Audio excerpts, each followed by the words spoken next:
Have you ever walked out of a room, your chest heavy as stone, for one reason only? You didn't dare to be yourself. You smiled when it hurt. You nodded even though your heart wanted to say no. Not because you were weak, but because you were terrified of losing someone's approval. Each time a part of you dies in silence, dies in the gaze of those you let define who you are. The greatest danger is not being rejected, it's that we reject ourselves before anyone else even has the chance. Stoicism doesn't ask you to be hardened or numb. It teaches you how to stand tall in a world that demands you bow. It offers no comfort but a mirror, so you can face yourself. In this video, we'll uncover 5 essential lessons from the Stoic spirit. Not to win over others, but to remain whole in a world that constantly asks you to trade pieces of yourself to belong. 1. Don't explain yourself when you don't need to. There is a kind of silent exhaustion. It doesn't come from work, loneliness, or pressure, but from having to constantly justify your own existence. Every time someone asks why, you made a choice different from the crowd. It feels as if you're on trial. You must explain, defend, and make them understand. Whether they truly care or not, you unconsciously react by offering a rationale that is polite enough, rational enough, and acceptable enough. But you fail to notice, every unnecessary explanation is a small incision into your dignity. And the more you speak at the wrong time, the smaller you begin to feel in your own eyes. Explaining is a very human instinct, but when it becomes a habit, you slowly lose the right to be yourself. Because a person who constantly has to justify their existence is a person who hasn't yet believed they deserve to exist as they are. The truth is, you don't need someone's approval to make a choice. You don't have to wait for someone's agreement before you retreat, shift course, or begin again. What's right for you is simply right. And sometimes what is right doesn't need to be said. It just needs to be lived.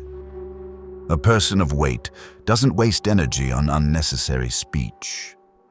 They don't speak to tidy up misunderstandings. They don't mind if someone fails to grasp the full picture, because they understand this. Anyone who demands persuasion never truly trusted you to begin with. And if you keep trying to please those unwilling to understand, you'll lose yourself in an endless loop of justifications. A strong person is not the one who wins every argument, but the one who can remain silent amidst the noise without compromising themselves. We explain because we fear being judged, but judgment is what others do. As for you, you don't need to play the actor in a script where the audience already decided the ending. You don't need to explain why you chose silence, why you walked away, why you didn't reply to a message, why you ended a relationship. Sometimes, what you don't say is the clearest declaration. I don't need agreement to know I'm doing what's right. Explanation is also a form of energy drain. When you constantly strive to be understood, you are giving away your time, your focus, your peace to a place that isn't worthy. Those who demand explanations are often the ones who never truly listen. They ask not to understand, but to control. And the deeper you go into the game of clarity, the further you drift from your own path. By contrast, those who are worthy of trust won't need many words from you. They'll watch how you live and respect the intentional weight behind your silence. If your presence is strong enough, it affirms itself. No loudspeaker required, no debate, no justification or pleading. Clarity lives in your demeanor. A person with inner stability does not let the outside world dictate their reactions. They know when to speak and when words only dilute what's worth preserving. And that is why, in Stoic philosophy, silence is never viewed as weakness. On the contrary, it is a mark of self-mastery. Epictetus once said, If what you are about to say isn't better than silence, then remain silent. Because only when you no longer need to defend your image to others are you truly free. Freedom doesn't come from being accepted. Freedom comes when you no longer feel the need to be accepted. You don't need to explain why you choose a simpler life. You don't need to explain why you ended a relationship. You don't need to explain why you remained silent in a debate. Everyone walks their own path, and no one is qualified to demand you walk theirs. Life isn't a debate competition. It is a journey that requires honesty with oneself. And sometimes that honesty comes not from what you say, but from knowing exactly why you chose not to. When you stop explaining, you'll notice the world begins to treat you differently. They no longer assume you'll clarify everything. They begin to learn that certain boundaries cannot be crossed. And when they can't control you through questions, they begin to respect your silence. It's not distance, it's definition. Some may call you cold. Some may feel uncomfortable that you don't say everything. But just like a soldier's eyes don't need to cry to prove what they've endured, you don't need to explain to validate the path you've chosen. What's right doesn't need applause. What's right just needs you to walk it firmly to the end.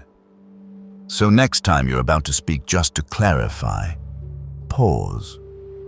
Ask yourself, am I saying this to be understood or just to avoid being disliked? If the answer is the latter, stay silent.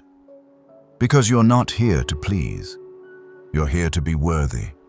And those who are truly perceptive will sense your clarity even when you say nothing at all. In a world where people speak constantly to draw attention, the one who knows when to stay silent always holds more weight.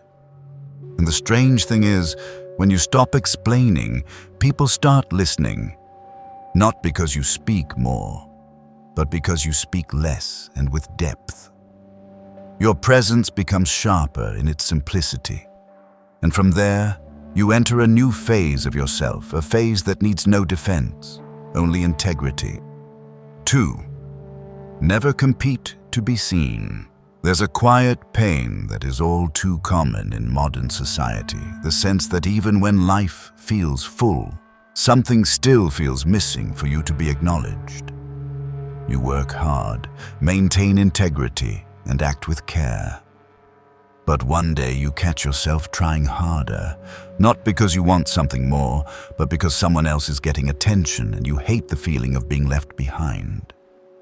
Some people enter a room and instantly draw every eye.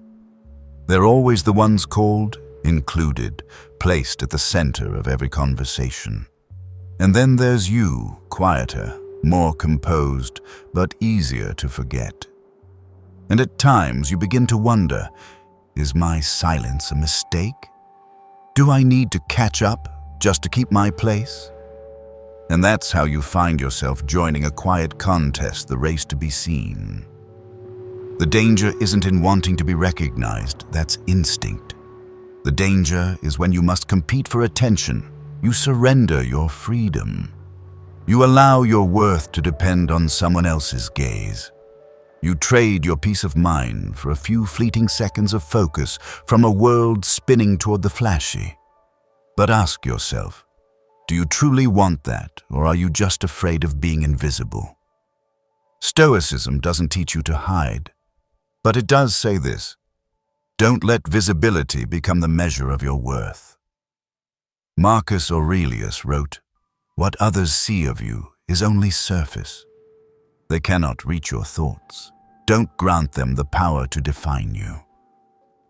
When you strive to be chosen, to be loved, to be acknowledged, you give away one of your deepest freedoms, the freedom to need no validation. Competing to be seen is a trap. It starts innocently, a better story in a conversation, a more polished photo, a little extra effort to please someone just to hold your spot in their mind.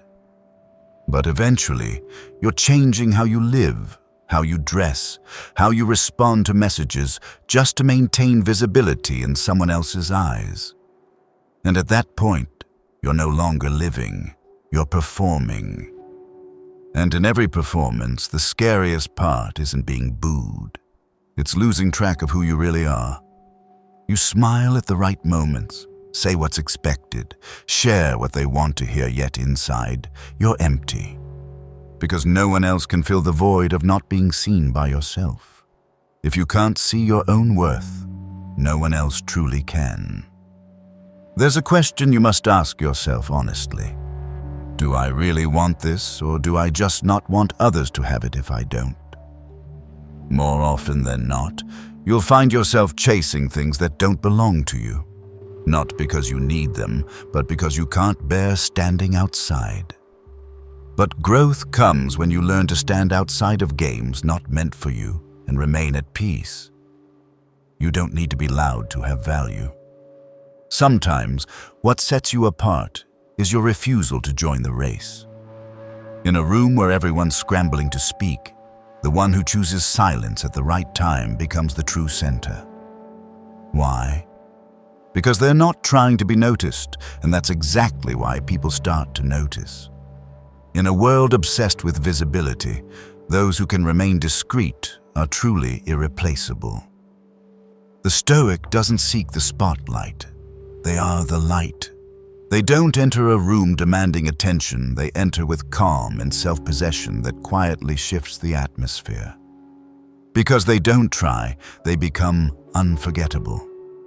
That is the quiet strength of someone who knows who they are and doesn't need the crowd to confirm it. Picture someone lost in the crowd, trying to jump higher than everyone else just to be seen. Now picture another person sitting calmly, eyes steady, saying nothing. Slowly, the crowd begins to disperse. That quiet one becomes the focus, not because they demanded it, but because their presence was too grounded to be ignored. That's the difference between someone who wants to stand out and someone who actually stands firm. The need to compete for attention is an addiction. You might win once, twice be praised, chosen, given the spotlight, but soon you'll need a higher dose. More attention, more eyes.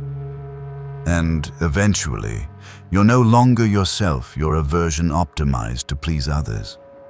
You say what they want to hear, live the life they expect, and one day you'll look in the mirror and not recognize what's left. The Stoics understood this. True worth doesn't come from being seen, it comes from not needing to be seen in order to live rightly. Epictetus once said, "When you do something virtuous, don't expect a reward. Virtue is the reward." When you understand this, you begin choosing what is deep over what is bright. You'll turn down opportunities that don't align with who you are, no matter how much spotlight they offer. And slowly, you become someone whose presence no longer depends on circumstance. Those who hold true value never push their way into the frame. They don't need to say, "I'm here." The way they live demands attention on its own. They choose the right conversations, the right spaces, the right time to speak. And what they say, though, little lingers long after the noise is gone. And that is the choice before you. Do you want to be the one shouting to keep the attention, or the one so grounded you need no proof to not be forgotten? The answer doesn't lie in how visible you are. It lies in this. If all eyes turned away, would you still feel valuable? If the answer is yes, you've already won. If it's no, you're still living in the shadow of approval. Learn to stand in the dark without shrinking. Learn to be silent without feeling invisible. Learn to walk out of the crowd without needing anyone to hold the door. And you'll understand true freedom is not in being seen, but in no longer needing to be seen to fully be yourself. Because the moment you stop, the moment you no longer compete for attention, that's when they begin to see you more clearly than ever. Not because you did something loud, but because you finally stepped out of the crowd and stood tall in your own light. When you stop explaining, you'll notice the world begins to treat you differently. They no longer assume you'll clarify everything. They begin to learn that certain boundaries cannot be crossed. And when they can't control you through questions, they begin to respect your silence. It's not distance, it's definition. Some may call you cold, some may feel uncomfortable that you don't say everything. But just like a soldier's eyes don't need to cry to prove what they've endured, you don't need to explain to validate the path you've chosen. Because what's right doesn't need applause. What's right just needs you to walk it firmly to the end. So next time you're about to speak, just to clarify, pause. Ask yourself, am I saying this to be understood or just to avoid being disliked? If the answer is the latter, stay silent. Because you're not here to please. You're here to be worthy. And those who are truly perceptive will sense your clarity even when you say nothing at all. In a world where people speak constantly to draw attention, the one who knows when to stay silent always holds more weight. And the strange thing is, when you stop explaining, people start listening. Not because you speak more, but because you speak less and with depth. Your presence becomes sharper in its simplicity. And from there, you enter a new phase of yourself, a phase that needs no defense, only integrity. 2. Never compete to be seen. There's a quiet pain that is all too common in modern society, the sense that even when life feels full, something still feels missing for you to be acknowledged. You work hard, maintain integrity, and act with care.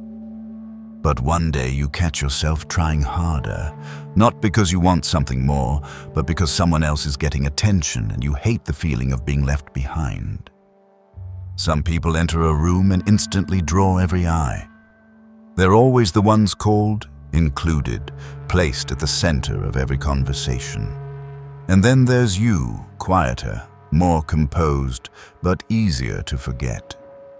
And at times you begin to wonder, is my silence a mistake? Do I need to catch up just to keep my place?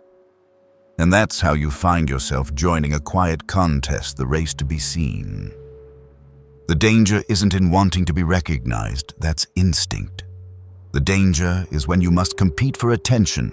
You surrender your freedom. You allow your worth to depend on someone else's gaze. You trade your peace of mind for a few fleeting seconds of focus from a world spinning toward the flashy. But ask yourself, do you truly want that, or are you just afraid of being invisible? Stoicism doesn't teach you to hide, but it does say this: don't let visibility become the measure of your worth. Marcus Aurelius wrote, "What others see of you is only surface. They cannot reach your thoughts. Don't grant them the power to define you." When you strive to be chosen, to be loved, to be acknowledged, you give away one of your deepest freedoms, the freedom to need no validation. Competing to be seen is a trap. It starts innocently, a better story in a conversation, a more polished photo, a little extra effort to please someone just to hold your spot in their mind. But eventually, you're changing how you live, how you... 3. Know when to leave. Without leaving a note. Leaving is one of the hardest things for a person to do. Not because we don't know it's time to go, but because we still carry the hope that the other person will finally understand, that the environment will change, that things will get better if we just try a little harder. Yet the longer we stay, the more exhausted we become. And the more exhausted we are, the more guilty we feel for wanting to let go. The paradox is this: we don't stay out of love. We stay because we fear what others will think if we walk away. We live in a society where leaving the right way seems more important than the reason we need to leave. We want others to understand, to sympathize, even to miss us when we're no longer there. We write long messages, handwritten letters, or leave some trace just to prove we're not cold-hearted. But that's a trap, because the more you try to leave beautifully, the less clearly you can walk away. And there are places where, unless you leave silently, you'll be held back by invisible threads. Guilt, emotional debt, pity, or simply the sense that things weren't properly finished. Stoicism doesn't ask you to be heartless, but it does understand this. Some goodbyes don't need flowers, don't need tears, and certainly don't need explanations. They only require clarity and one firm step forward. Epictetus once said, "If something no longer aligns with nature, let it go, like a traveler who does not carry heavy stones across the desert." Holding on to a relationship that has already run dry is a form of defying nature. And when you defy nature long enough, you're no longer living, you're simply surviving in pain. We often mistake leaving without a word as being irresponsible. But in truth, saying too much as you walk away is a hidden form of regret. You don't owe anyone a detailed report explaining why you chose peace over chaos. You don't need to bow in gratitude to those who treated you poorly. And you certainly don't need to justify why you chose yourself in a world that constantly demands you choose others first. Some will say, at least tell them why so they won't hurt the next person. But that is not your burden to carry. That is their responsibility to themselves. And if they didn't realize what was wrong when you were still present, don't expect them to understand after you're gone. The truth is, the more you try to make someone understand why you're leaving, the more you unknowingly give them power to negotiate. And there are people who do not deserve that final conversation. Think about it. How many times have you tried to leave, only to be pulled back by someone saying, "At least say something," and you stayed another week, another month, another year, just because you didn't want to be the one who left in silence? But here's what you need to understand. That silence is not cowardice. It's the strongest declaration that you've said too much in the past and no one listened. Now, you leave to save whatever is left of yourself. Leaving without a note doesn't mean disappearing without a trace. It means leaving no door open. It means no one can call you back with recycled excuses. It means they don't get to say you were impatient or didn't give them a chance. Because if they had truly valued you, they would have shown it before you ever needed to leave. There are places where, if you linger, you'll learn to survive by shrinking yourself each day. You'll endure harsh words, indifference, or a level of control so subtle that you no longer know whether you're being hurt or just used to the pain. And the worst part is, you'll begin to believe you deserve it just because you stayed too long. Stoicism doesn't teach you to wait for others to change. It teaches you to look reality in the eye and make a decision without needing anyone's approval. When you realize your presence is no longer appreciated, staying only makes you easier to disregard. People rarely cherish what never leaves. Being too available is often mistaken for being easy to hurt. Knowing how to leave is an art. But knowing how to leave at the right time and in silence, that is strength. Because not everyone is clear-minded enough to see that sometimes your own peace matters more than being judged fairly. Remember, you don't need to schedule a final meeting to say goodbye. You don't need anyone to sign off on your withdrawal from their life. You only need one reason, and that reason is you no longer see yourself in that relationship. Just like someone who leaves a party when they're no longer enjoying themselves. They don't owe an apology. They don't need to explain. They simply get up and go before the party begins to strip away their dignity. The Stoics understood this. Every step is a life decision. You can live with guilt or you can live with clarity. You can stay to avoid hurting others, but you cannot stay without hurting yourself. And when forced to choose, you must learn to choose yourself. Because in the end, leaving without a note doesn't make you cruel. It means you're done engaging in a conversation where the answer has long been clear. And the one who didn't listen while you were speaking doesn't deserve to hear your silence explained. 4. Your time is gold.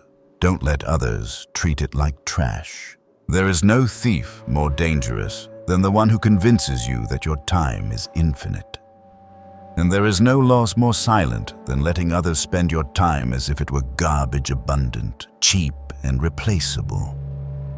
But one day, when you look back, you'll realize that what you lacked was not opportunity, money, or love. What you lacked was time to live in alignment with what you truly wanted. People are often quick to guard their money, but they are remarkably generous when someone asks for their time. You would say no if someone asked you to withdraw $1,000 from your account. Yet you would easily give away 3 hours just to listen to someone complain about things they have no intention of changing. You don't want to seem rude, heartless, or uncaring. But you don't realize that your schedule is being filled with things that don't help you grow. They simply drain you quietly.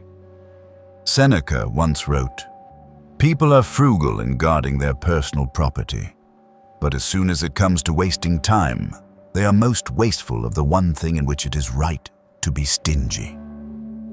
And that's why he called the waste of time a crime against one's own soul. Because time is the one thing you cannot reproduce. No clock runs backward. And no one, not even the person you love most, deserves your time if it means going against yourself. Time is gold. But not everyone knows how to guard it, and not everyone is clear-headed enough to realize what they're trading it for. Some use time to learn, to train, to rest, to truly connect. Others live as if every day were a warehouse full of messages, appointments, and social obligations, and they turn themselves into storage for everyone else. They let others call at any time. They allow spontaneous invites to override personal plans. They let unreasonable demands sweep away their evenings just to please someone they don't even know why they're trying to keep. The price of being careless with time is never paid immediately. It comes slowly, but certainly. You'll find yourself unable to focus on what truly matters. You'll struggle to maintain good habits. You'll feel perpetually drained, distracted, and prone to procrastination. And you'll start thinking something is wrong with you. But the truth is, it's not your capability, it's that you've allowed others to schedule your life. Time is the only asset that everyone is given equally, 24 hours a day. No one has more than you. But what creates the difference is how you use it. Strength doesn't come from being busy. It comes from having discipline over your time. The strong don't fear being disliked for declining an invitation. They don't feel guilty for saying no to things that don't belong to the path they're building. They understand that saying yes to everything is a way of saying no to themselves. The Stoics understood. Every minute you live is a brick in the foundation of your soul. Where you place it becomes part of who you are. And if you spend it on trivial things, on shallow conversations, in situations where you don't even want to be, then you are building yourself with boredom, exhaustion, and regret. Ask yourself, who is spending your time without returning anything? Who assumes you're always available? Who uses your silence to intrude into your space without asking? And worst of all, who has made you feel responsible for managing their schedule? You don't owe anyone your presence, and you don't need to be everywhere to prove you are kind. Kindness is not the same as unlimited access. You can say no and still be a good person.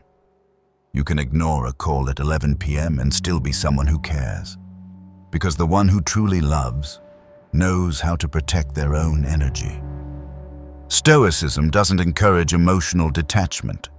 but it understands that withdrawing from what drains you is one of the highest forms of self-love.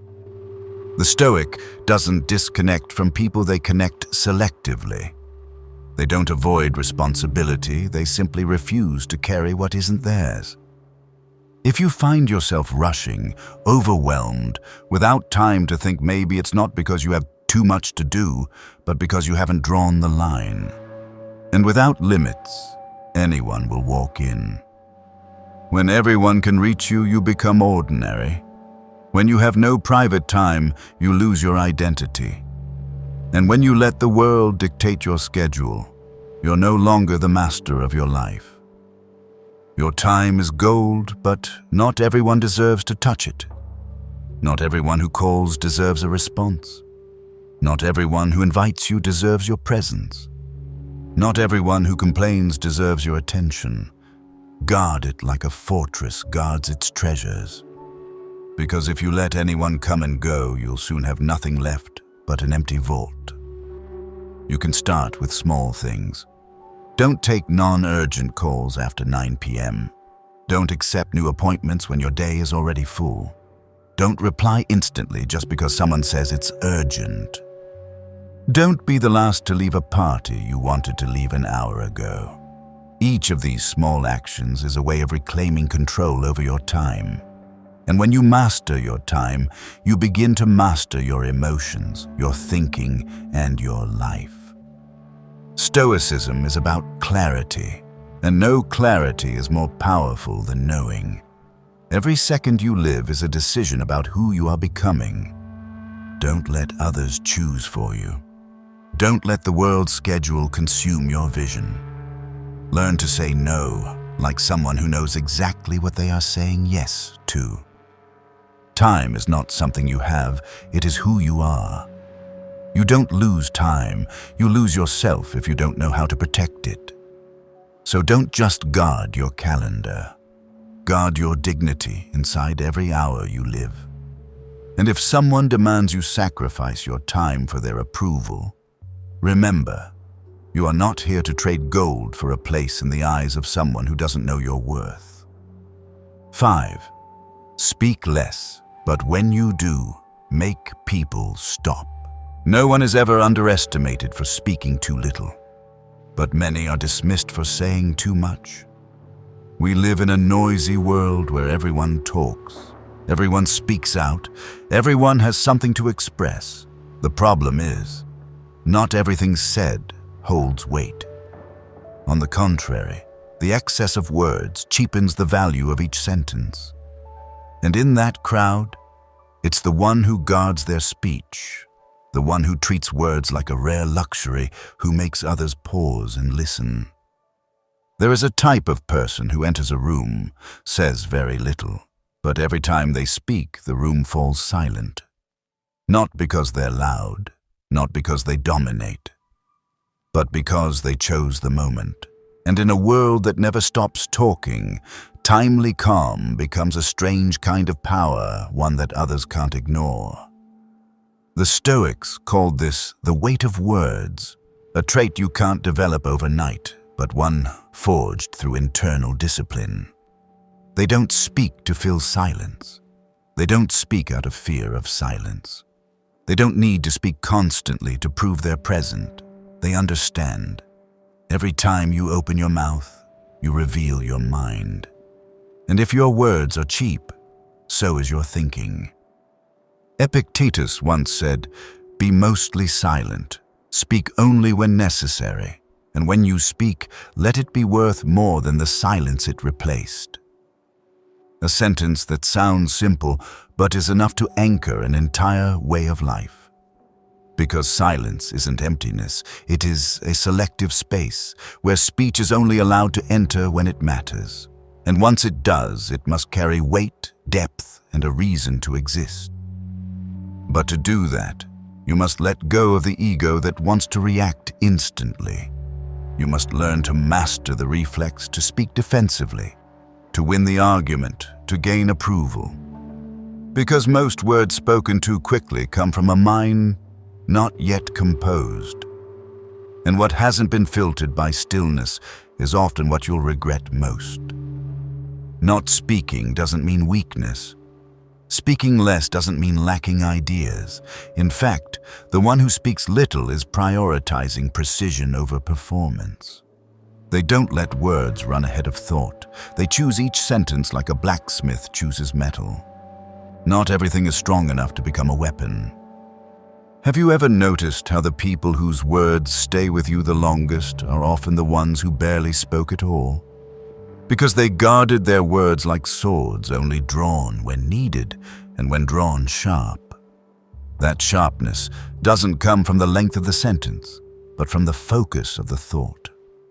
I used to be someone who spoke too much, not because I wanted to share, but because I was afraid that if I didn't speak, others would misunderstand, misjudge, or walk away. I used to believe I had to explain, to clarify, to please everyone with words, but the more I spoke, the emptier I felt. I began to lose faith in what I said, because my words were no longer truth. They had become tools to survive in the eyes of others. Then, one day, I sat in a room full of people, and I stayed silent. Not because I had nothing to say, but because I wanted to see. Does my silence still carry weight? And what I discovered was that no one needs you to speak much if you've been living right. Those who truly understand you will hear you even when you say nothing. Those who never did, they won't hear you, even if you scream until your voice breaks. From that day forward, I chose to speak less, but when I speak, I wanted to make people pause. And remember, not because I'm good at it, but because I once learned to be silent at the right time. If you feel that something in this video has stirred something within you, please like, subscribe to the channel, and turn on notifications so you won't miss future content. Because sometimes, silence is strength, and true strength is when you no longer need anyone to confirm it.